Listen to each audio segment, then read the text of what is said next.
2024년 가을, 서울 외곽의 한 장례식장. 국화향이 가득한 빈소 앞에는 검은 옷을 입은 사람들이 줄지어 조문을 하고 있었습니다. 영정 속고인은 70평생을 성실하게 살아온 평범한 가장, 박철수 씨였습니다.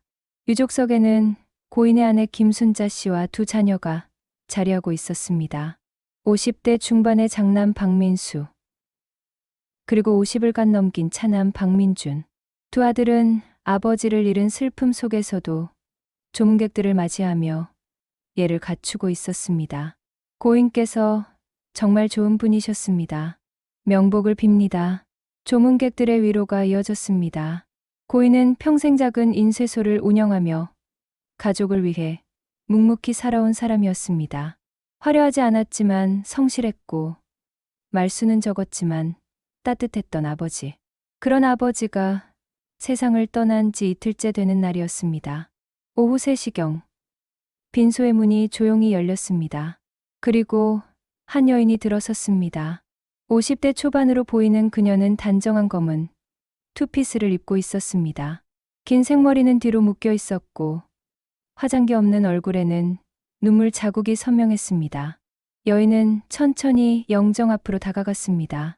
그녀의 손에는 하얀 국화 한 다발이 들려 있었습니다. 조문객들 사이로 지나가는 그녀의 모습에서 묘한 긴장감이 느껴졌습니다. 누군가의 아내도 친척도 아닌 것 같은 낯선 분위기였습니다. 여인은 영정 앞에 무릎을 꿇고 오랫동안 묵념했습니다. 그녀의 어깨가 떨리고 있었습니다. 소리 없이 흐르는 눈물이 바닥에 떨어졌습니다. 그 모습이 너무나 슬퍼 보였기에 주변 사람들도 말을 걸지 못했습니다. 한참 후, 여인이 천천히 일어났습니다. 그리고 유족석을 향해 고개를 숙였습니다. 김순자 씨와 두 아들이 고개를 숙여 답례했습니다. 일반적인 조문 절차였습니다. 하지만 여인은 그 자리를 떠나지 않았습니다. 저는, 여인이 입을 열었습니다. 떨리는 목소리였습니다. 저는 고인의 딸입니다. 그 한마디에 빈소 안의 시간이 멈췄습니다. 조문객들의 속삭임이 일순간에 사라졌습니다. 김순자 씨의 얼굴이 창백해졌습니다. 두 아들은 어리둥절한 표정으로 서로를 바라봤습니다. 무슨 말씀이십니까? 장남 박민수가 조심스럽게 물었습니다. 그의 목소리에는 당혹감이 역력했습니다. 저는 고인의 첫째 딸, 이지혜입니다. 이렇게 늦게 찾아뵙게 되어 죄송합니다. 여인의 목소리는 떨렸지만 또렷했습니다. 그녀의 눈에서는 계속해서 눈물이 흘러내렸습니다. 하지만 그 눈빛에는 거짓이 없어 보였습니다. 빈소는 순식간에 술렁이기 시작했습니다. 조문객들은 수군거렸고, 친척들은 당황한 표정으로 유족석을 바라봤습니다. 김순자 씨는 아무 말도 하지 못한 채 드저 여인을 응시하고 있었습니다. 이것이 모든 이야기의 시작이었습니다. 50년 동안 감춰졌던 진실이 한 사람의 죽음과 함께 세상으로 나오는 순간이었습니다. 평범했던 한 가족의 삶에 거대한 파문이 일기 시작했습니다. 박철수 씨는 1954년생으로 한국전쟁 직후 어렵게 태어난 세대였습니다. 서울 변두리의 가난한 집안에서 자란 그는 중학교를 겨우 마치고 인쇄소 직원으로 일을 시작했습니다. 20살부터 시작한 인쇄일은 그의 평생 직업이 되었습니다. 성실하고 묵묵했던 그는 30살이 되던 해, 선을 통해 김순자 씨를 만났습니다. 순자 씨는 시장에서 작은 반찬 가게를 운영하는 집안의 외동딸이었습니다. 두 사람은 크게 사랑에 빠진 것은 아니었지만 서로에게 든든한 동반자가 되어주리라는 믿음으로 결혼했습니다. 1985년, 첫 아들 민수가 태어났습니다. 철수 씨는 아들이 태어난 날 밤을 평생 잊지 못했습니다. 작은 생명을 품에 안았을 때의 그 떨림, 아버지가 된다는 것의 무게. 그는 더욱 열심히 일했습니다. 인쇄소에서 기술을 익힌 철수 씨는 40대 초반에 작은 인쇄소를 차렸습니다. 빌린 돈으로 시작한 작은 가게였지만 그의 성실함 덕분에 조금씩 자리를 잡아갔습니다. 명함에서 시작해 전단지, 팸플릿까지 밤을 새워 일하는 날이 많았지만 가족을 위해서라면 기꺼이 감수할 수 있는 고생이었습니다. 1987년 둘째 아들 민준이 태어났습니다. 두 아들을 키우며 철수 씨와 순자 씨는 평범하지만 행복한 가정을 꾸려갔습니다. 여유롭지는 않았지만 아이들에게 밥 굶기지 않고 학교 보낼 수 있다는 것만으로도 감사했습니다. 철수 씨는 말수가 적은 사람이었습니다. 아이들에게 사랑한다는 말을 한 적도, 크게 칭찬한 적도 없었습니다. 하지만 아이들의 학교 운동회에는 빠짐없이 참석했고, 아플 때는 밤새 간호했습니다. 말보다는 행동으로 사랑을 표현하는 아버지였습니다. 아버지는 무뚝뚝하셨지만 따뜻한 분이셨어요. 장남 민수가 회상했습니다. 중학교 때 제가 시험을 망쳐서 울고 있을 때 아버지가 아무 말 없이 제 머리를 쓰다듬어 주셨어요. 그게 전부였지만 그게 더 큰 위로가 됐습니다. 차남 민준도 고개를 끄덕였습니다. 저는 고등학교 때 미술을 하고 싶다고 했을 때가 기억나요. 어머니는 반대하셨지만 아버지가 조용히 내가 하고 싶은 걸 해라고 하셨죠. 그 한마디가 제 인생을 바꿨습니다. 철수 씨는 평생 인쇄소를 운영하며 가족을 위해 살았습니다. 크게 부자가 되지는 못했지만 두 아들을 모두 대학까지 보냈고 작은 아파트 한 채를 마련했습니다. 60대에 접어들면서 건강이 나빠지기 시작했지만 그는 일을 멈추지 않았습니다. 아직 일할 수 있을 때 해야지. 언제까지 일할 수 있을지 모르잖아. 그가 자주 하던 말이었습니다. 일이 곧 삶이었던 그는 70이 되던 해까지도 인쇄소에 나갔습니다. 손자들이 태어나고 가족이 늘어나는 것을 보며 그는 조용히 미소 지었습니다. 하지만 지난해 가을 그는 갑자기 쓰러졌습니다. 뇌졸중이었습니다. 병원에서 1년을 투병했지만 결국 회복하지 못했습니다. 2024년 9월 15일 박철수 씨는 가족들이 지켜보는 가운데 평화롭게 눈을 감았습니다. 평생 고생만 하시다 가셨네요. 조문객 중 한 명이 말했습니다. 그래도 자식들 잘 키우시고 복 받으셨습니다. 두 아들이 다 효자잖아요. 사람들은 고인의 삶을 그렇게 평가했습니다. 평범하지만 성실했고 가족을 위해 헌신한 가장. 특별할 것 없지만 존경받을 만한 삶. 그것이 박철수 씨에 대한 세상의 평가였습니다. 하지만 그 평범해 보이는 삶 속에 아무도 몰랐던 비밀이 숨어 있었습니다. 50년 동안 철수 씨의 가슴 깊은 곳에 묻혀있던 진실. 그것이 그의 죽음과 함께 세상으로 나오려 하고 있었습니다. 장례식장에 나타난 낯선 여인. 그녀가 말한 한마디가 모든 것을 뒤흔들기 시작했습니다. 빈소 안은 깊은 침묵에 휩싸였습니다. 이지혜라고 밝힌 여인은 여전히 유족석 앞에 서 있었습니다. 그녀의 눈에서는 계속해서 눈물이 흘러내렸지만 표정은 단호했습니다. 김순자 씨가 가장 먼저 입을 열었습니다. 무슨 말도 안 되는 소리를 하시는 겁니까? 우리 남편의 자식은 여기 이 두 아들뿐입니다. 딸은 없습니다. 순자 씨의 목소리는 떨렸습니다. 분노보다는 당혹감이 더 컸습니다. 결혼 생활 40년 동안 남편에게서 딸 이야기를 들어본 적이 없었습니다. 저도 이렇게 찾아오고 싶지 않았습니다. 지혜는 가방에서 낡은 봉투 하나를 꺼냈습니다. 하지만 아버지를 보내드리기 전에 제가 누구인지 알려드려야 할 것 같았습니다. 봉투 안에는 오래된 사진 한 장과 편지 몇 통이 들어 있었습니다. 지혜는 그것을 조심스럽게 꺼내 테이블 위에 놓았습니다. 사진 속에는 젊은 시절의 박철수 씨가 있었습니다. 25쯤 되어 보이는 그는 환하게 웃고 있었고 그의 옆에는 한 젊은 여성이 서 있었습니다. 두 사람은 손을 잡고 있었고 배경은 어느 공원 같았습니다. 장남 민수가 사진을 집어들었습니다. 젊은 아버지의 모습이 낯설었습니다. 그가 알던 아버지는 항상 무뚝뚝하고 진지한 모습이었는데 사진 속 아버지는 행복해 보였습니다. 이 여자는 누구입니까? 민수가 물었습니다. 제 어머니입니다. 이름은 정미란. 아버지의 첫사랑이셨습니다. 지혜의 말에 빈소는 다시 한번 술렁였습니다. 첫사랑?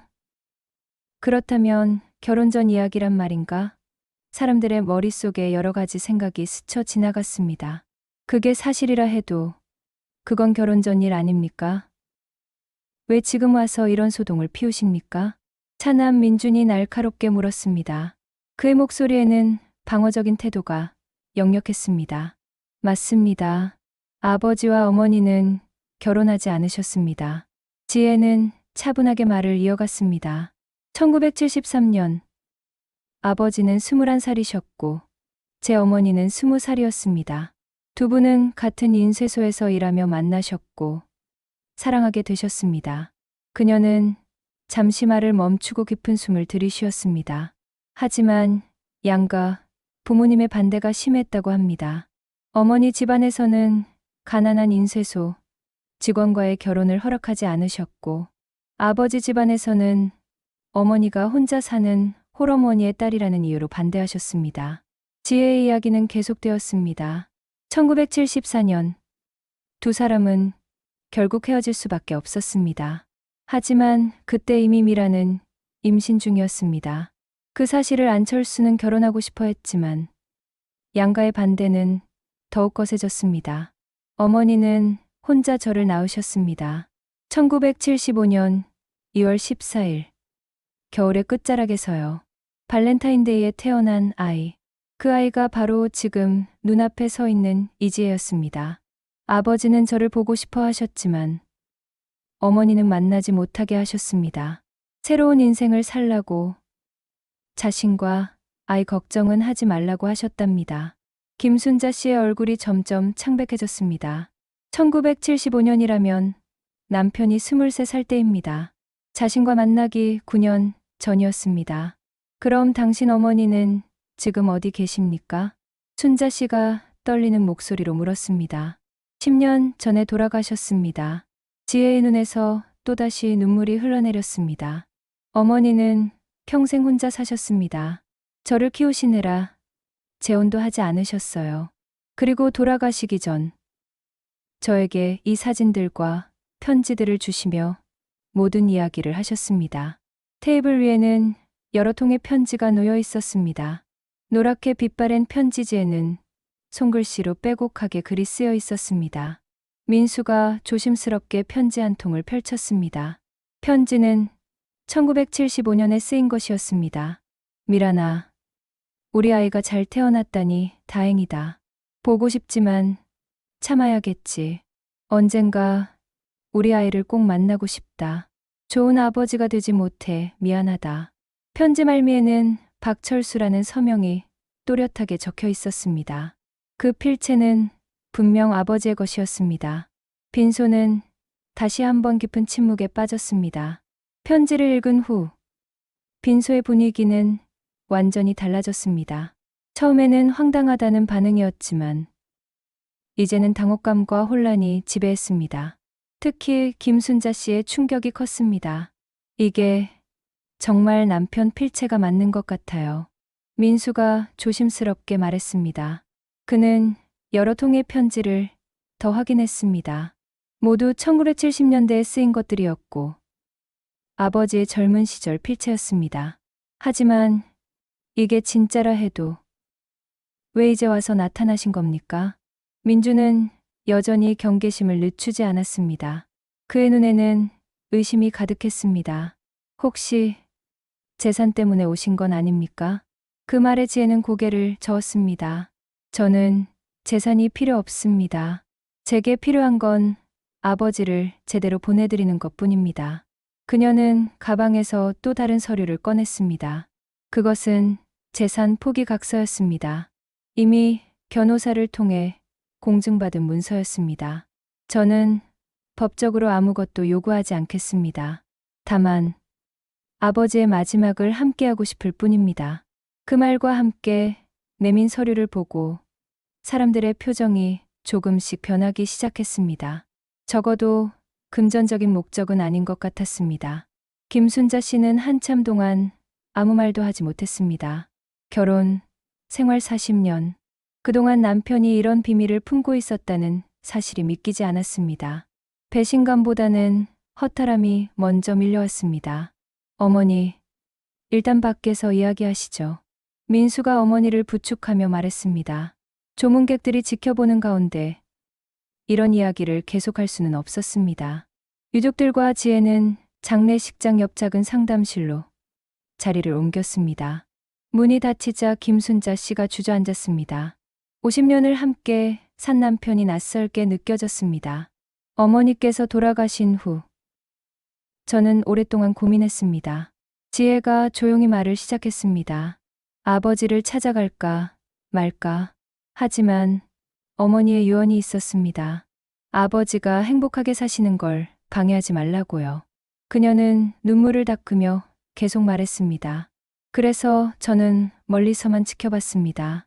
아버지의 인쇄소 앞을 지나가기도 하고 가끔 멀리서 모습을 보기도 했습니다. 하지만 다가가지는 못했어요. 민수가 물었습니다. 그럼 아버지는 당신의 존재를 알고 계셨습니까? 모릅니다. 어머니는 아버지께 제 소식을 전하지 않으셨다고 했습니다. 새 가정을 꾸리신 아버지를 힘들게 하고 싶지 않으셨대요. 지혜는 가방에서 또 다른 사진을 꺼냈습니다. 그것은 최근에 찍힌 사진이었습니다. 멀리서 찍은 흐릿한 사진이었지만 박철수 씨의 모습이 보였습니다. 작년 가을 아버지께서 쓰러지셨다는 소식을 들었습니다. 병원 앞까지 갔지만 들어가지는 못했어요. 하지만 이번만큼은 마지막만큼은 함께하고 싶었습니다. 김순자 씨가 입을 열었습니다. 그녀의 목소리는 힘이 없었습니다. 그 사람이 당신을 알고 있었을까요? 모릅니다. 하지만 어머니 말씀으로는 평생 그리워하셨다고 합니다. 만나지 못한 딸을. 그 순간 순자 씨의 머릿속에 떠오르는 기억이 있었습니다. 남편이 가끔 멍하니 창밖을 바라보던 모습. 무언가 생각에 잠긴 듯한 표정. 그때 남편은 무엇을 생각하고 있었을까요? 남편은 저에게 단 한 번도 그런 이야기를 하지 않았습니다. 순자 씨의 목소리에는 서운함이 묻어났습니다. 아마도 어머니를 힘들게 하고 싶지 않으셨을 겁니다. 지혜가 조심스럽게 말했습니다. 어머니께서도 그러셨어요. 아버지는 분명 행복한 가정을 꾸리실 분이라고. 자신과의 과거는 잊고 사실 거라고. 상담실에는 무거운 침묵이 흘렀습니다. 세 사람은 각자의 생각에 잠겼습니다. 누구의 잘못도 아니었습니다. 시대가, 환경이, 운명이 만들어낸 비극이었습니다. 증명할 수 있습니까? 정말 아버지의 딸이라는 것을요? 민준이 여전히 신중한 태도로 물었습니다. DNA 검사를 하시겠다면 기꺼이 응하겠습니다. 지혜는 단호하게 대답했습니다. 그녀의 눈빛에는 진실만이 담겨 있었습니다. 김순자 씨는 고개를 들어 지혜를 바라봤습니다. 50대 초반의 그녀, 눈매가 남편과 닮았습니다. 코의 선도, 인매도 어딘가 익숙했습니다. 만약 정말 남편의 딸이라면 이 여인은 평생 아버지 없이 살아왔다는 뜻이었습니다. 힘드셨겠습니다. 순자 씨가 조용히 말했습니다. 그 한마디에 지혜의 눈에서 눈물이 터져 나왔습니다. 그날 밤 장례식장의 빈소는 조용했습니다. 대부분의 조문객이 돌아간 후 유족들과 지혜는 다시 한자리에 모였습니다. 이제는 진실을 제대로 알아야 할 때였습니다. 지혜는 어머니 정밀한이 생전에 들려준 이야기를 천천히 풀어놓기 시작했습니다. 1973년 봄이었습니다. 어머니는 19살에 고등학교를 마치고 집안 형편 때문에 바로 일을 시작하셨대요. 명동에 있는 작은 인쇄소였습니다. 그곳에서 미라는 21살의 박철수를 만났습니다. 철수는 이미 3년째 그 인쇄소에서 일하고 있었고 성실하고 과묵한 청년으로 알려져 있었습니다. 처음에는 일만 가르쳐주는 선배였대요. 하지만 시간이 지나면서 두 분은 가까워지셨고 그해 가을에 사귀기 시작하셨습니다. 1970년대 초반의 서울. 아직 가난했지만 희망이 있던 시대였습니다. 두 젊은이는 일요일이면 남산을 오르고 퇴근 후에는 함께 걸으며 미래를 꿈꾸었습니다. 아버지는 언젠가 자기 인쇄소를 갖겠다고 하셨대요. 그리고 어머니와 결혼해서 행복한 가정을 꾸리고 싶다고. 하지만 현실은 꿈처럼 아름답지 않았습니다. 1974년 초, 미란의 어머니가 두 사람의 관계를 알게 되었습니다. 그리고 강력하게 반대했습니다. 외할머니는 홀로 떡집을 하시며 어머니를 키우셨대요. 딸만 바라보고 사신 분이었죠. 그런데 그 딸이 가난한 인쇄소 직원과 사귄다니 받아들일 수 없으셨던 겁니다. 철수의 집안 상황도 좋지 않았습니다. 아버지는 일찍 돌아가시고 어머니가 삭바느질로 가족을 부양하고 있었습니다. 그런 집안에서 며느리를 들인다는 것은 또 다른 부담이었습니다. 양가 부모님 모두 반대하셨습니다. 하지만 두 분은 포기하지 않으셨어요. 1974년 여름, 어머니는 임신 사실을 알게 되셨습니다. 그 소식을 들은 철수는 당장 결혼하자고 했습니다. 하지만 미란의 어머니는 더욱 격렬하게 반대했습니다. 딸의 인생이 망가진다고, 그런 무책임한 남자와는 절대 살 수 없다고 했습니다. 외할머니는 어머니를 고향으로 데려가셨습니다. 충남 공주의 작은 마을이었어요. 그리고 그곳에서 저를 낳으셨습니다. 1975년 2월 14일, 눈 내리는 겨울날, 정미라는 혼자 딸을 낳았습니다.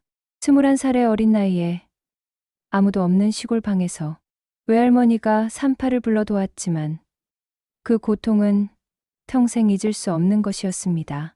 어머니는 저를 지혜라고 이름 지으셨습니다. 힘든 세상을 지혜롭게 살아가라고요. 철수는 미란이 어디로 갔는지 알 수 없었습니다. 미란의 집을 찾아갔지만 이미 떡집은 문을 닫은 후였습니다. 주변 사람들에게 물어봐도 아무도 그녀의 행방을 알지 못했습니다. 아버지는 몇 달 동안 어머니를 찾아다니셨대요. 하지만 찾을 수 없었고 결국 포기하셨다고 합니다. 지혜는 어머니가 보관했던 또 다른 편지를 꺼냈습니다. 1976년에 쓰인 편지였습니다. 미란아, 너와 우리 아이가 어디 있는지 모르겠다. 미안하다. 좋은 아버지가 되지 못해서. 하지만 나는 너희를 잊지 않을 거다. 평생. 민수가 편지를 읽으며 고개를 숙였습니다. 젊은 시절 아버지의 절절한 심정이 느껴졌습니다. 어머니는 2년 동안 시골에 계시다가 1977년에 서울로 돌아오셨습니다. 그리고 저를 키우며 혼자 사셨어요. 미라는 작은 식당에서 일하며 지혜를 키웠습니다. 재혼 이야기가 여러 번 있었지만 그녀는 모두 거절했습니다. 딸 하나만 바라보고 살겠다고 했습니다. 어머니는 가끔 아버지를 멀리서 보러 가셨대요. 결혼하셨다는 소식도 들으셨고 아들이 태어났다는 것도 아셨습니다. 김순자 씨는 가슴이 답답했습니다. 자신이 행복하게 가정을 꾸리는 동안 어딘가에서 혼자 아이를 키우는 여인이 있었다는 사실. 그 여인이 남편을 사랑했고 남편도 그녀를 사랑했다는 사실. 어머니는 아버지가 행복하시길 바라셨습니다. 그래서 절대 찾아가지 않으셨어요. 저에게도 아버지를 찾지 말라고 하셨고요. 지혜는 20살이 되어서야 자신의 아버지가 누구인지 알게 되었습니다. 어머니가 중병에 걸려 투병 중일 때였습니다. 어머니는 제게 모든 걸 말씀하셨습니다. 그리고 아버지를 원망하지 말라고, 시대가 그렇게 만든 거라고 하셨어요. 2014년 가을, 정미라는 세상을 떠났습니다. 61살의 나이였습니다.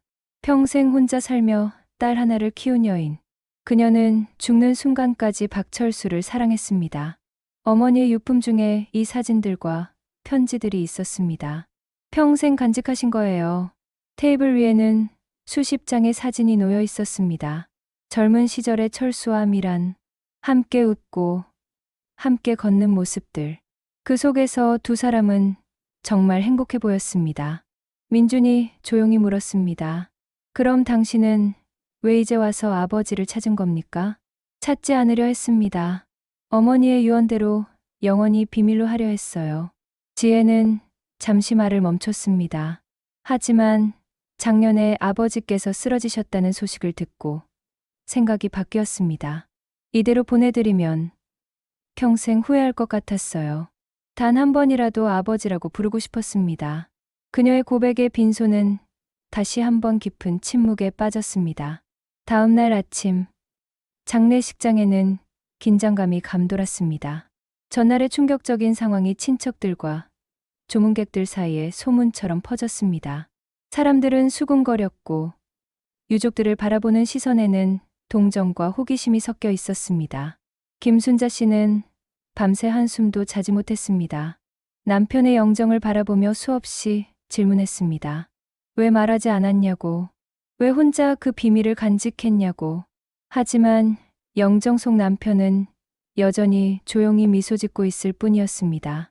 어머니, 아침 식사라도 하셔야죠. 민수가 어머니를 걱정스럽게 바라봤습니다. 하루 만에 어머니는 몹시 수척해 보였습니다. 먹고 싶지 않구나. 그 사람이 너무 야속해서. 순자 씨의 목소리는 떨렸습니다. 배신감보다는 서운함이 컸습니다. 50년을 함께 살면서 단 한 번도 그런 과거를 말하지 않았다는 것이. 그때 빈소문이 열리고 지혜가 들어왔습니다. 그녀는 어젯밤 근처 여관에서 묵었습니다. 영정 앞에 다시 무릎을 꿇고 묵념하는 그녀의 뒷모습이 쓸쓸해 보였습니다. 묵념을 마친 지혜가 유족석으로 다가왔습니다. 그녀의 손에는 작은 상자가 들려 있었습니다. 이것은 어머니께서 제게 남기신 유품입니다. 아버지와 관련된 것들이에요. 가족 여러분이 보셨으면 합니다.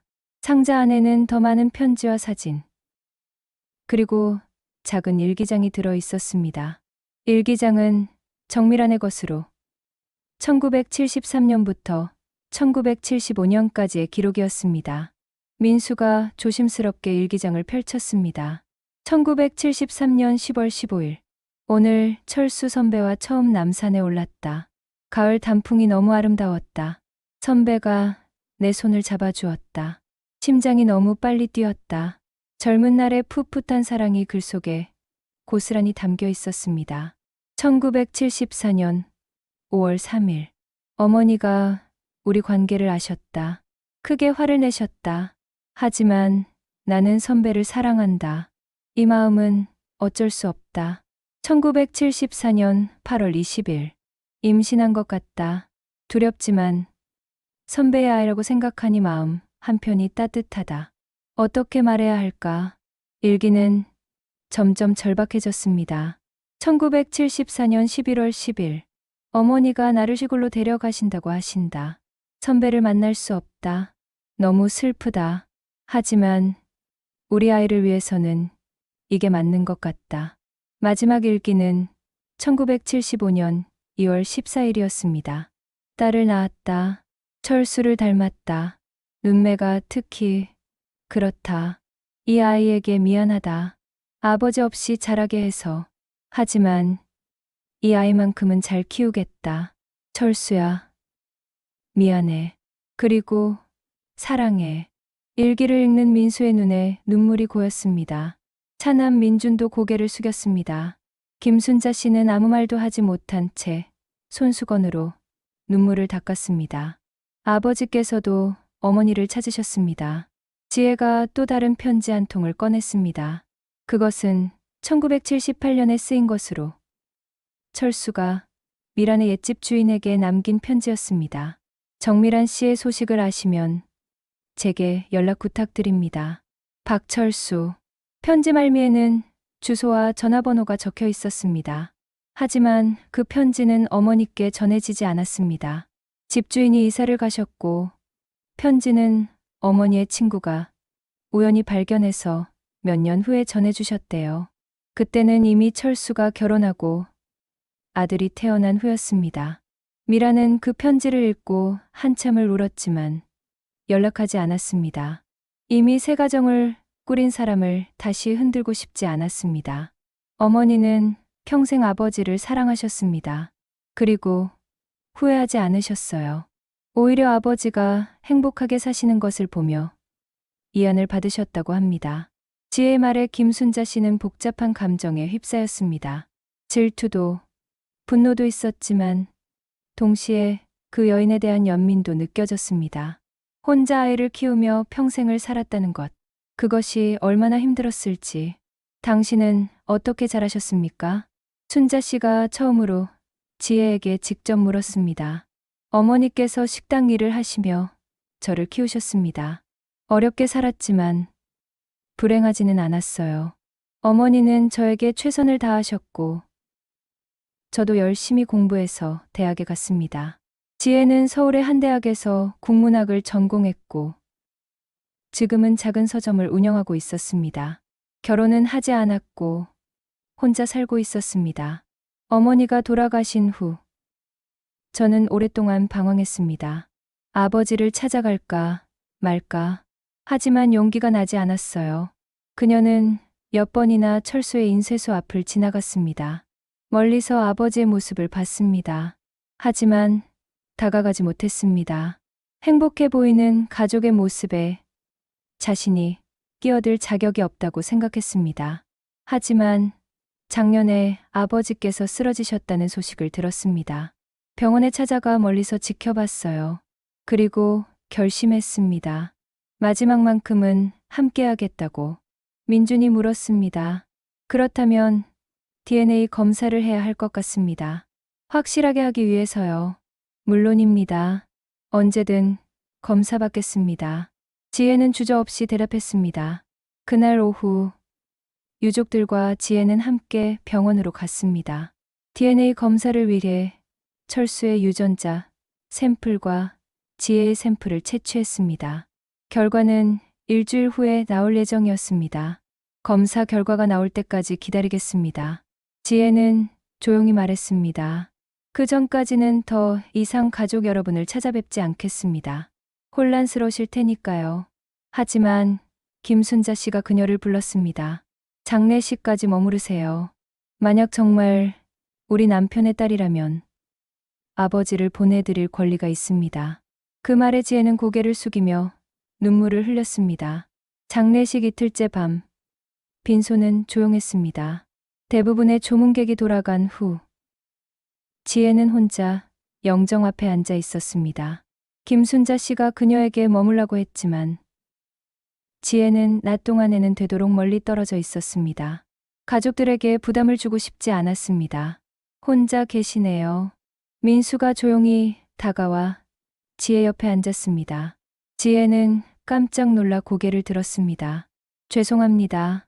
너무 늦게까지 있었나 봅니다. 아닙니다. 저도 아버지와 이야기하고 싶어서 왔어요.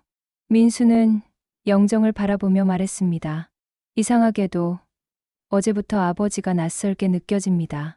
평생 알고 지낸 분인데 사실은 제가 아버지에 대해 아무것도 몰랐던 것 같아요. 지혜는 조용히 고개를 끄덕였습니다. 저도 아버지를 모릅니다. 사진과 편지로만 알았을 뿐이죠. 두 사람은 한동안 말없이 영정을 바라봤습니다. 영정 속 박철수는 편안하게 미소 짓고 있었습니다. 평생의 비밀을 간직한 채 조용히 세상을 떠난 사람. 아버지는 어떤 분이셨나요? 지혜가 조심스럽게 물었습니다. 과묵하셨어요. 말씀이 적으셨죠. 하지만 따뜻한 분이셨습니다. 민수는 어린 시절 기억을 떠올렸습니다. 제가 초등학교 때 다쳤던 적이 있어요. 친구와 싸우다가 이마를 다쳐서 병원에 갔죠. 아버지는 아무 말씀 없이 제 머리를 쓰다듬어 주셨어요. 그리고 다음 날 제가 좋아하는 만화책을 사다 주셨습니다. 지혜는 그 이야기를 들으며 미소를 지었습니다. 어머니께서 말씀하신 아버지와 똑같으시네요. 어머니도 아버지가 말은 적었지만 따뜻한 분이셨다고 하셨어요. 당신, 어머니는 어떤 분이셨습니까? 강한 분이셨어요. 혼자 저를 키우시면서도 절대 약한 모습을 보이지 않으셨습니다. 지혜는 어머니의 삶을 이야기했습니다. 정미라는 식당에서 일하며 지혜를 키웠습니다. 주방보조로 시작해서 나중에는 주방장이 되었습니다. 새벽부터 밤늦게까지 일했지만 딸의 학교, 행사는 절대 빠지지 않았습니다. 어머니는 제게 아버지 이야기를 하지 않으셨어요. 제가 물어봐도 나중에 다 말해줄게라고만 하셨죠. 지혜가 아버지의 존재를 알게 된 것은 20살 때였습니다. 어머니가 유방암 진단을 받고 투병을 시작했을 때였습니다. 어머니는 병실에서 제게 모든 것을 말씀하셨어요. 그리고 아버지를 원망하지 말라고, 아버지도 어쩔 수 없었던 거라고 하셨습니다. 민수는 그 이야기를 들으며 가슴이 먹먹해졌습니다. 어머니 없이 자란 것도 힘들었을 텐데 그 어머니마저 병으로 고생하는 것을 지켜봐야 했다니 힘드셨겠습니다. 처음엔 아버지가 원망스러웠어요. 왜 어머니를 찾지 않으셨을까? 왜 저를 찾지 않으셨을까? 지혜의 목소리가 떨렸습니다. 하지만 나이가 들수록 이해하게 됐어요. 아버지도 어쩔 수 없는 상황이었다는 것을. 그 시대에는 개인의 의지보다 가족의 의견이 더 중요했다는 것을요.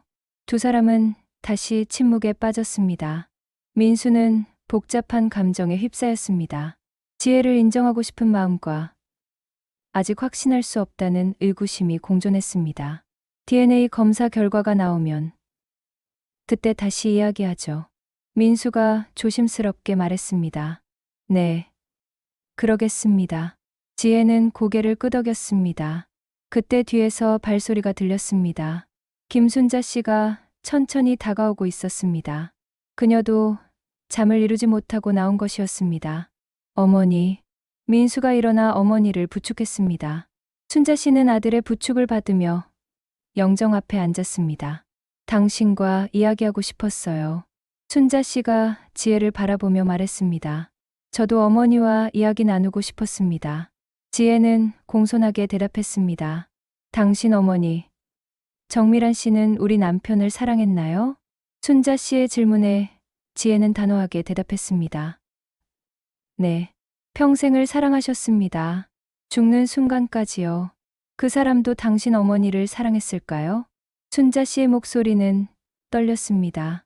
모릅니다. 하지만 어머니는 그렇게 믿고 싶어 하셨습니다. 지혜는 어머니가 간직했던 편지들을 다시 꺼냈습니다. 어머니는 이 편지들을 평생 베개 밑에 두고 주무셨어요. 힘들 때마다 꺼내 읽으셨다고 합니다. 순자 씨는 편지들을 하나씩 펼쳐 읽었습니다. 젊은 시절 남편의 글씨, 자신에게 쓴 편지와는 다른 절절한 감정이 담긴 글들이었습니다. 미란아, 너를 보호하지 못해서 미안하다. 우리 아이를 지켜주지 못해서 미안하다. 하지만 나는 언젠가 꼭 너희를 찾을 거야. 편지를 읽으며 순자 씨의 눈에서 눈물이 흘러내렸습니다. 질투도 분노도 아닌 슬픔의 눈물이었습니다. 남편은 저에게도 좋은 사람이었어요. 40년을 함께 살며 단 한 번도 저를 무시하거나 함부로 대한 적이 없었죠. 순자 씨는 손수건으로 눈물을 닦으며 말을 이었습니다. 하지만 가끔, 정말 가끔 남편의 눈빛이 멀리 있는 것 같았어요. 제 옆에 있지만 마음은 어딘가 다른 곳에 가 있는 것 같은. 지혜는 조용히 순자 씨의 이야기를 들었습니다. 그때마다 저는 물어보지 않았어요. 무슨 생각을 하느냐고, 혹시 제가 부족한 건 아닌가 하는 생각만 했죠. 순자 씨의 고백에 민수가 놀란 표정을 지었습니다. 어머니가 그런 외로움을 느끼고 있었다는 것을 전혀 몰랐습니다. 어머니, 괜찮다. 이제는 이해할 것 같구나. 순자 씨는 지혜를 바라봤습니다. 남편의 마음 한편에는 항상 당신 어머니가 있었던 거겠지. 그리고 만나지 못한 딸에 대한 그리움도. 그녀는 영정 속 남편을 바라보며 쓸쓸히 웃었습니다. 미안하다고 말하고 싶었을까? 보고 싶다고 말하고 싶었을까? 그런데 내게 어떻게 말할 수 있었겠어? 나도 상처받을 테니까. 지혜는 순자 씨의 손을 조심스럽게 잡았습니다. 어머니께 죄송합니다. 제가 나타나서 상처를 드린 것 같아요. 아니야. 순자 씨는 고개를 저었습니다. 당신은 잘못이 없어. 태어난 것이 잘못은 아니잖아. 당신도 피해자야. 아버지 없이 자란 게 얼마나 힘들었겠어. 그 말에 지혜는 더 이상 참지 못하고 느꼈습니다. 평생 누구에게도 받아보지 못한 위로였습니다. 자신을 인정해주는 말, 잘못이 없다는 말. 민수도 눈시울이 붉어졌습니다. 어머니의 넓은 마음이 자랑스러웠고 동시에 아버지가 짊어졌던 무게가 느껴졌습니다. DNA 검사 결과가 나오면 그때 다시 이야기하자꾸나. 순자 씨가 일어서며 말했습니다.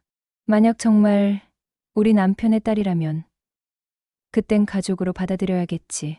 그게 남편이 바랐던 일일 테니까. 그 말을 남기고 순자 씨는 민수의 부축을 받으며 돌아갔습니다. 지혜는 그 뒷모습을 바라보며 깊은 감동을 느꼈습니다. 혼자 남은 지혜는 다시 영정 앞에 무릎을 꿇었습니다. 아버지, 저예요. 지혜예요. 그녀는 처음으로 아버지라는 호칭을 입 밖으로 냈습니다. 평생 한 번도 아버지라고 불러본 적이 없었어요. 하지만 오늘은 부르고 싶습니다. 아버지. 눈물이 뺨을 타고 흘러내렸습니다. 아버지도 저를 보고 싶으셨나요? 어떤 모습일까 궁금하셨나요? 저는 서점을 운영해요. 책을 좋아합니다. 어머니 말로는 아버지도 책을 좋아하셨다고 하더라고요. 그녀는 가방에서 작은 책 한 권을 꺼냈습니다. 정밀한의 일기장이었습니다. 어머니의 일기예요. 아버지에 대한 이야기가 가득 담겨 있습니다. 언젠가 아버지께 드리고 싶었는데 이렇게 늦어버렸네요. 지혜는 일기장을 영정 앞에 조심스럽게 놓았습니다. 아버지, 어머니는 아버지를 평생 사랑하셨어요. 그리고 저도 아버지를 사랑합니다. 만난 적은 없지만 제 안에 흐르는 피가 아버지의 피니까요. 밤은 깊어갔고 장례식장은 고요했습니다. 지혜는 아침이 올 때까지 아버지 곁을 지켰습니다.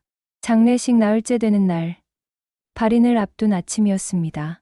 병원에서 급한 연락이 왔습니다. DNA 검사 결과가 예상보다 빨리 나왔다는 것이었습니다. 유족들은 긴장한 표정으로 병원에 모였습니다. 김순자 씨와 두 아들, 그리고 지혜. 네 사람은 의사의 진료실 앞에서 서로를 바라봤습니다. 어떤 결과가 나오든 받아들일 준비가 되어 있습니다. 지혜가 먼저 입을 열었습니다. 그녀의 목소리는 떨렸지만 단호했습니다. 의사가 문을 열고 그들을 안으로 안내했습니다. 책상 위에는 봉인된 서류 봉투가 놓여 있었습니다. 검사 결과를 말씀드리겠습니다. 의사는 봉투를 열어 서류를 꺼냈습니다. 그리고 안경을 고쳤으며 천천히 읽기 시작했습니다. 유전자 검사 결과. 이지혜 씨와 고 박철수 씨의 친자 관계 확률은 99.99%입니다. 그 순간 진료실 안의 시간이 멈춘 것 같았습니다. 즉, 이지혜 씨는 고 박철수 씨의 친생 자녀가 확실합니다. 의사의 말에 김순자 씨는 깊은 한숨을 내쉬었습니다. 이미 마음으로는 받아들이고 있었지만 과학적으로 확인되니 더 이상 의심의 여지가 없었습니다. 민수와 민주는 서로를 바라봤습니다. 그들에게는 이제 누나가 생긴 것이었습니다. 평생 알지 못했던 50평생을 혼자 살아온 누나. 지혜는 고개를 숙인 채 눈물을 흘렸습니다. 확인받고 싶었지만 동시에 두려웠던 진실. 이제 더 이상 의심받지 않아도 되었습니다. 자신이 정말 박철수의 딸이라는 것이 증명되었습니다. 감사합니다. 지혜는 떨리는 목소리로 의사에게 말했습니다. 병원을 나온 네 사람은 한동안 아무 말도 하지 못했습니다. 무엇을 어떻게 시작해야 할지 알 수 없었습니다. 이제 어떻게 해야 할까요? 지혜가 조심스럽게 물었습니다. 김순자 씨가 그녀를 바라보며 말했습니다. 당신은 우리 남편의 딸이에요. 그리고 이 아이들의 누나고요. 순자 씨는 두 아들을 가리켰습니다. 이제부터는 가족으로 지내야죠. 그게 남편이 바랐던 일일 겁니다. 민수가 고개를 끄덕였습니다. 어머니 말씀이 맞습니다. 아버지는 평생 누나를 그리워하셨을 거예요. 이제라도 가족이 되어야 합니다. 하지만 민주는 여전히 복잡한 표정이었습니다. 쉽지 않을 것 같습니다. 50년 동안 모르고 살았는데 갑자기 가족이 된다는 게. 그의 솔직한 말에 지혜가 고개를 끄덕였습니다. 당연합니다. 저도 마찬가지예요. 무리하게 가족이 되려 하지 않겠습니다.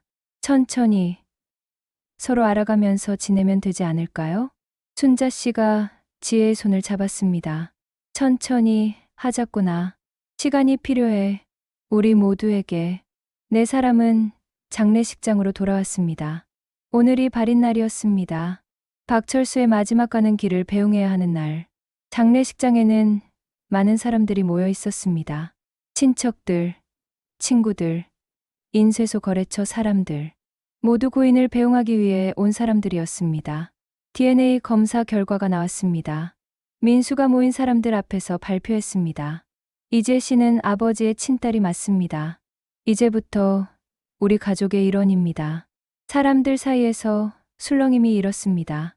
놀라는 사람도 있었고 고개를 끄덕이는 사람도 있었습니다. 지혜는 유족석에 조심스럽게 앉았습니다. 김순자 씨 옆자리였습니다. 순자 씨는 지혜의 손을 꼭 잡아주었습니다. 이제 우리 딸이에요. 순자 씨의 말에 지혜는 고개를 숙이며 눈물을 흘렸습니다. 평생 그리워했던 말, 딸이라는 말, 발인 시간이 되었습니다. 관을 운구차에 싣기 전 마지막 작별 인사를 할 시간이었습니다. 유족들이 차례로 영정 앞에 섰습니다. 김순자 씨가 먼저 절을 했습니다. 여보, 이제 편히 쉬세요. 평생 고생 많았어요. 당신이 그리워했던 딸도 찾아왔어요. 이제 마음 놓고 가세요. 민수와 민준도 아버지께 마지막 인사를 했습니다. 두 아들은 소리내어 울었습니다. 마지막으로 지혜가 영정 앞에 섰습니다. 그녀는 깊이 절을 한 후 영정을 바라보며 말했습니다. 아버지, 이제야 아버지라고 부를 수 있게 됐어요. 늦었지만 마지막 길은 함께하고 싶습니다. 그녀의 목소리는 떨렸지만 또렷했습니다. 어머니께서 평생 아버지를 사랑하셨다고 전해드립니다. 그리고 저도 아버지를 사랑합니다. 만나지 못했지만 제 안에 아버지가 살아계십니다. 지혜는 가방에서 어머니의 일기장을 꺼내 관 위에 올려놓았습니다. 어머니의 마음을 함께 보내드립니다. 저승에서 어머니를 만나시면 꼭 안아주세요. 그리고 사랑한다고 말씀해 주세요. 영정 앞에 국화꽃이 바람에 흔들렸습니다. 마치 고인이 대답하는 것 같았습니다. 운구차가 출발했고 유족들이 뒤를 따랐습니다. 지혜도 검은 상복을 입고 그 행렬에 함께했습니다. 이제는 유족으로서, 딸로서 화장터로 가는 길은 멀었습니다. 차 안에서 사람들은 각자의 생각에 잠겼습니다. 김순자 씨는 창밖을 바라보며 지난 40년을 떠올렸습니다. 행복했던 순간들, 힘들었던 순간들, 그 모든 순간 옆에 있던 남편. 지혜는 처음으로 아버지와 함께하는 시간이었습니다. 비록 이별의 순간이었지만 적어도 함께할 수 있다는 것에 감사했습니다. 화장터에 도착했습니다. 마지막 순간이 다가왔습니다. 장례를 마치고 일주일이 지났습니다. 박철수의 유골은 경기도의 한 납골당에 모셔졌습니다. 조용하고 평화로운 곳이었습니다. 김순자 씨는 매일 아침 그곳을 찾았습니다. 남편과 이야기를 나누고 싶었습니다. 말로 다 하지 못했던 것들. 이제는 편하게 이야기할 수 있을 것 같았습니다. 여보, 요즘 잠이 잘 안 와요. 순자 씨는 남편의 위패 앞에 앉아 혼잣말처럼 중얼거렸습니다. 당신이 평생 품고 살았던 비밀이 얼마나 무거웠을지 이제 알 것 같아요. 미안해요. 제가 더 물어봤어야 했는데. 그녀는 손수건으로 눈물을 닦았습니다. 지혜라는 아이, 참 착한 것 같아요. 당신과 그 사람의 딸이라니 이상하게도 미워지지가 않아요. 순자 씨는 지난 일주일 동안 많은 생각을 했습니다. 처음에는 배신감과 분노도 있었습니다. 하지만 시간이 지나면서 그 감정은 이해와 연민으로 바뀌었습니다. 그 사람, 정미란이라는 여자, 평생 혼자 아이를 키웠다면서요? 얼마나 힘들었을까요? 저는 당신이 옆에 있어서 이렇게라도 살았는데. 순자 씨는 자신이 얼마나 행복했는지 새삼 깨달았습니다. 비록 남편의 마음 전부를 가지지는 못했지만 적어도 함께 살아올 수 있었습니다.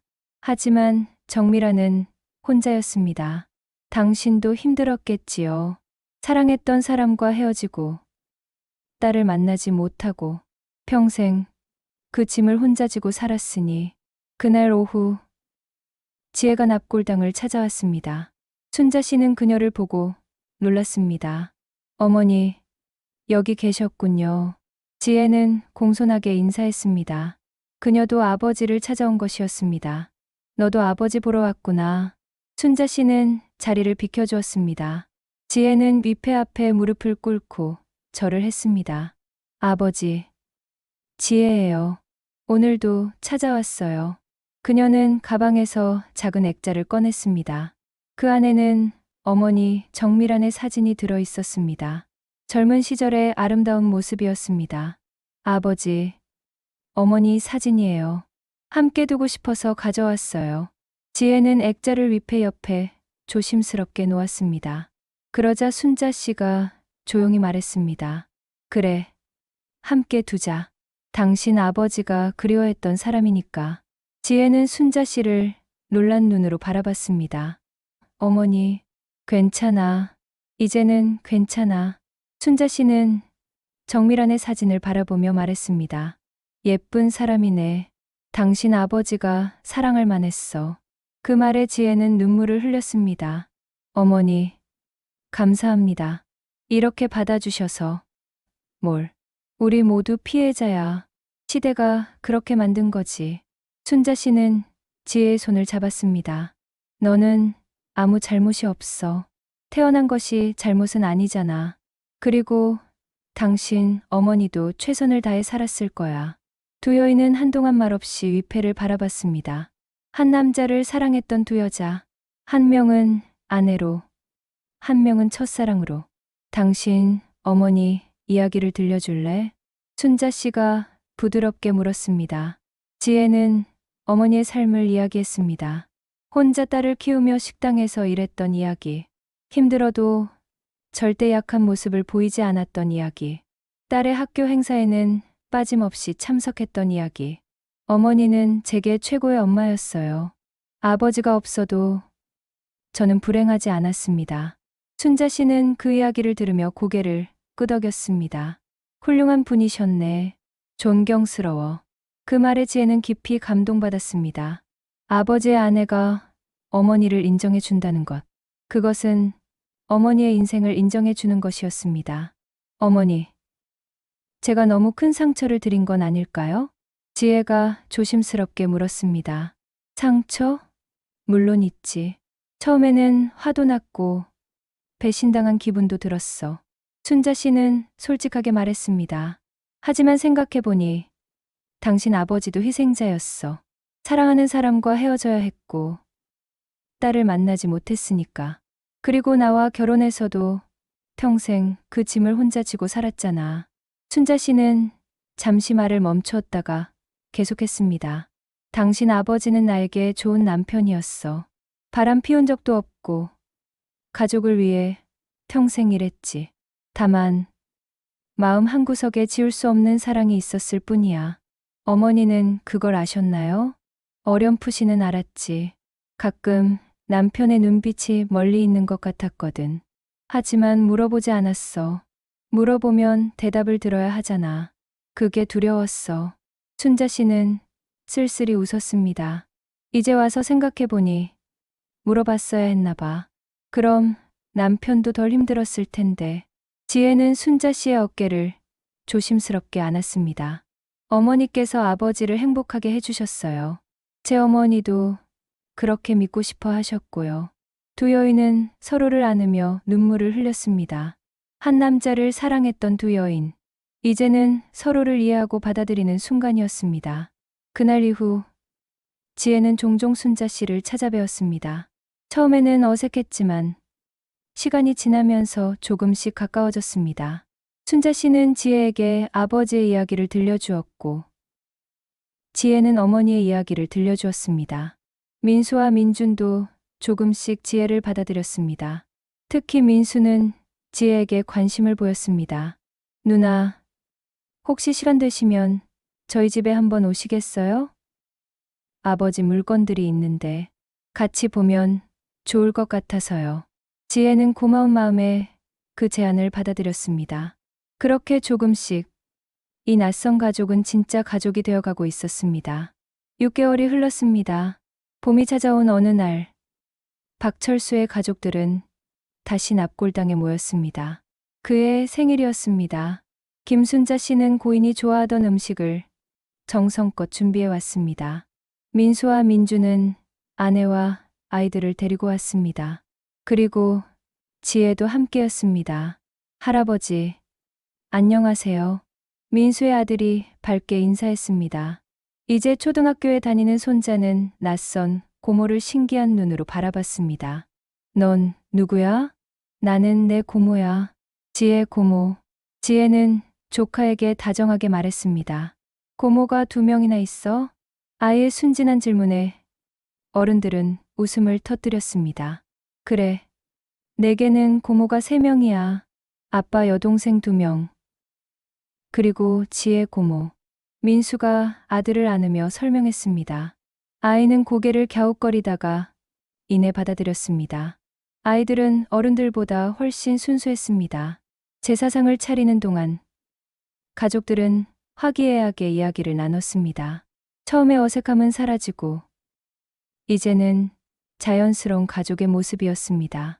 아버지, 오늘은 아버지 생신이에요. 순자 씨가 위패 앞에 절을 하며 말했습니다. 가족들이 모두 모였어요. 지혜도 함께해요. 이제 우리 딸이 된 지혜요. 지혜도 절을 했습니다. 이제는 더 이상 낯설지 않았습니다. 아버지의 생신을 함께 보내는 것이 당연하게 느껴졌습니다.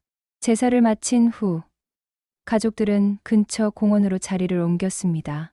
봄바람이 기분 좋게 불어왔고 벚꽃이 흩날렸습니다.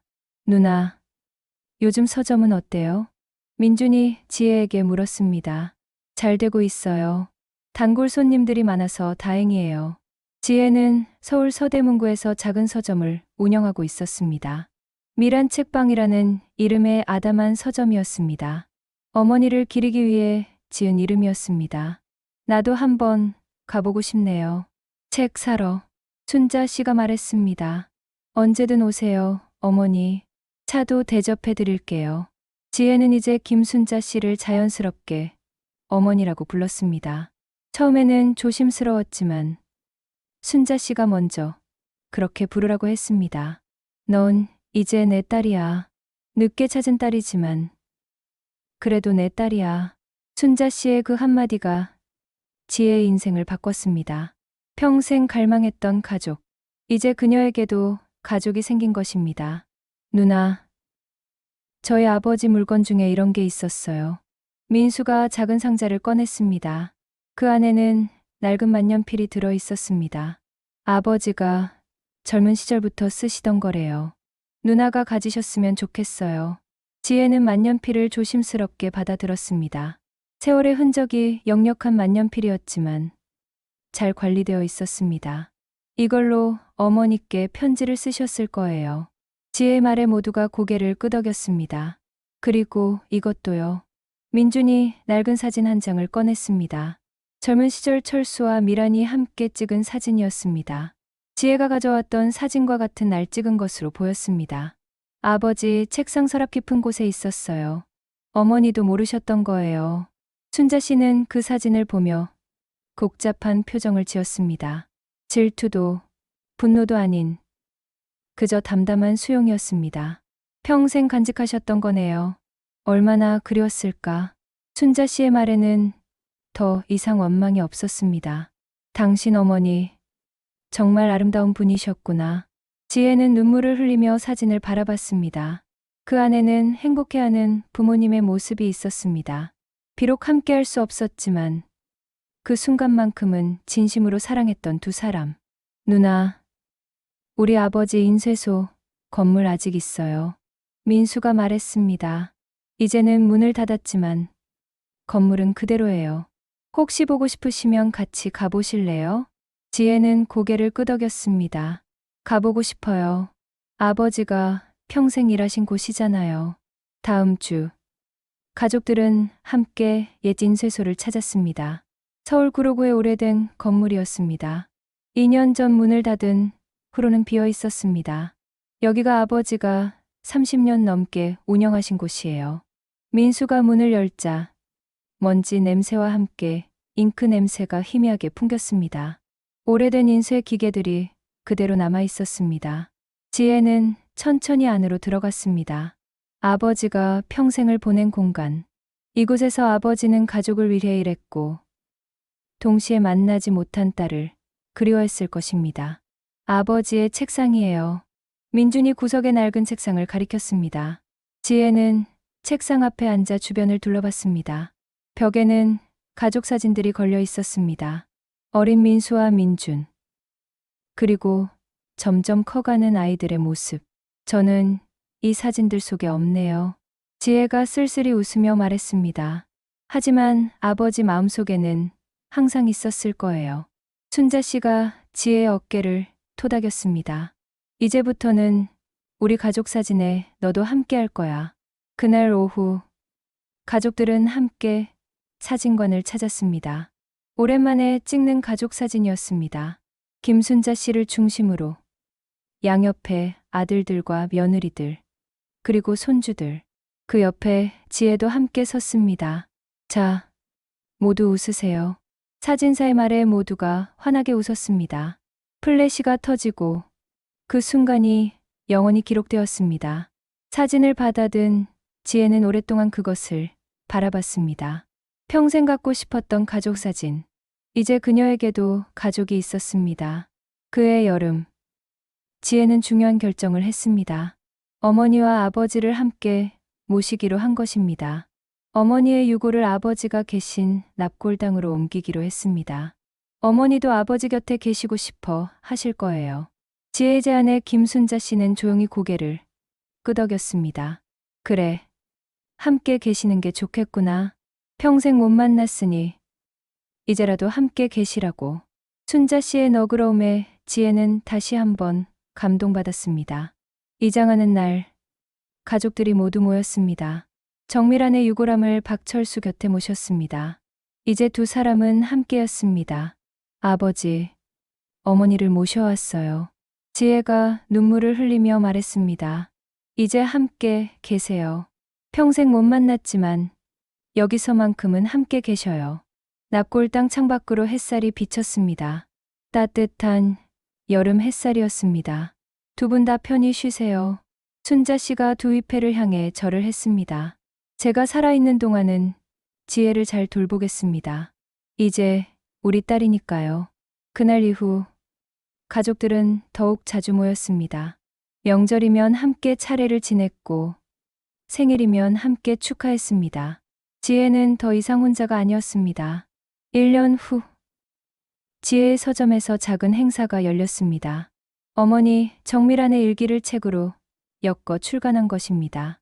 제목은 끝나지 않은 사랑이었습니다. 이 책은 제 어머니의 이야기입니다. 한 남자를 평생 사랑했던 여인의 이야기예요.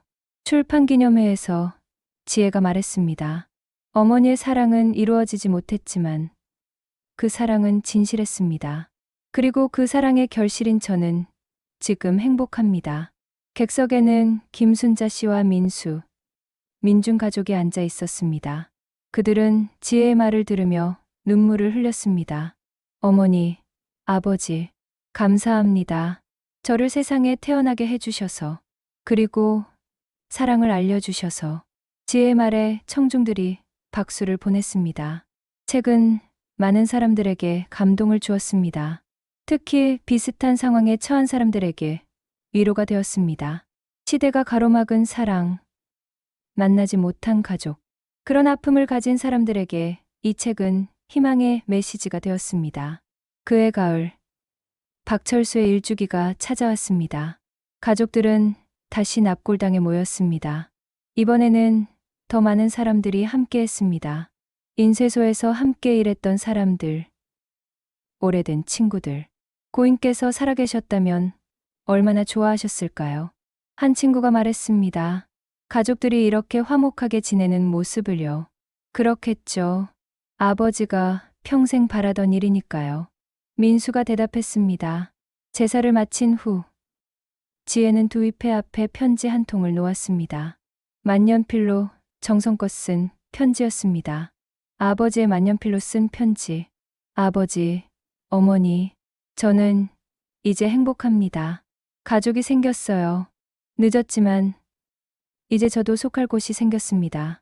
편지 마지막에는 이렇게 적혀 있었습니다. 사랑은 시간도 공간도 심지어 죽음도 뛰어넘는다는 것을 알았습니다. 아버지와 어머니의 사랑이 그것을 증명했습니다. 그리고 그 사랑이 저를 만들었고 저를 지금의 가족에게 데려다 주었습니다. 감사합니다. 사랑합니다. 납골당을 나서는 가족들의 얼굴에는 평화로운 미소가 있었습니다. 아픔도 있었고 눈물도 많았지만 결국은 사랑으로 이어진 가족이었습니다. 지혜는 김순자 씨의 팔짱을 끼고 천천히 걸었습니다. 가을 하늘은 높고 맑았습니다. 어머니, 오늘 저녁은 제가 요리할게요. 그래, 고맙구나. 어머니가 좋아하시는 된장찌개 끓여드릴게요. 엄마, 제 어머니가 자주 해주시던 거예요. 그래, 두 엄마의 맛을 다 배운 거네. 순자 씨는 지혜의 손을 꼭 잡았습니다. 넌 복받은 아이야. 두 어머니의 사랑을 다 받은 거니까. 해가 서쪽으로 기울고 있었습니다. 긴 그림자가 땅에 드리워졌습니다. 하지만 그들의 마음속에는 따뜻한 빛이 가득했습니다. 50년 만에 밝혀진 비밀. 그것은 가족을 흔들었지만 결국 더 큰 사랑으로 그들을 하나로 묶었습니다. 박철수와 정미란의 사랑은 끝나지 않았습니다. 그들의 딸 지혜를 통해 그리고 새로운 가족을 통해 계속되고 있었습니다. 장례식장에서 만난 낯선 사람. 알고 보니 아버지의 숨겨둔 가족이었던 그녀. 이제 그녀는 더 이상 낯선 사람이 아니었습니다. 사랑하는 가족이었습니다. 그리고 이 이야기는 세상 어딘가에 있을 또 다른 지혜들에게 전하는 메시지입니다. 늦었다고 생각하지 마세요. 진실은 언젠가 밝혀지고 사랑은 결국 승리한다는 것을.